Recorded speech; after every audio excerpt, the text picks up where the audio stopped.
സുന്ദരിമാർ അനേകമുണ്ടായിരുന്നു രാവണന്റെ അന്തപുരത്തിൽ. പല നിറത്തിലുള്ളവർ, പല ആഭരണങ്ങൾ അണിഞ്ഞവർ. ആ വരസ്ത്രീകളെല്ലാം രാവണനോട് പ്രിയമുള്ളവരാണ്. ചിലർ യുദ്ധക്കൊതിയനായ രാവണനാൽ കൊണ്ടുവന്നവർ, മതത്തോടു കൂടിയവർ, ചിലർ കാമത്താൽ മോഹിതരായി തന്നെ വന്നു ചേർന്നവർ.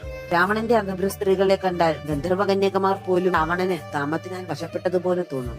ഇഷ്ടം കൂടാതെ ബലാത്കാരമായി കൊണ്ടുവന്ന മറ്റാരെയും ആ അന്തപുരത്തിൽ കാണാനില്ല. മറ്റൊരാളെ സ്നേഹിച്ചവരോ മറ്റൊരാളെ മുമ്പ് സ്വീകരിച്ചവളോ അക്കൂട്ടത്തിലില്ല. കുലമില്ലാത്ത സ്ത്രീകൾ ആരുമില്ല.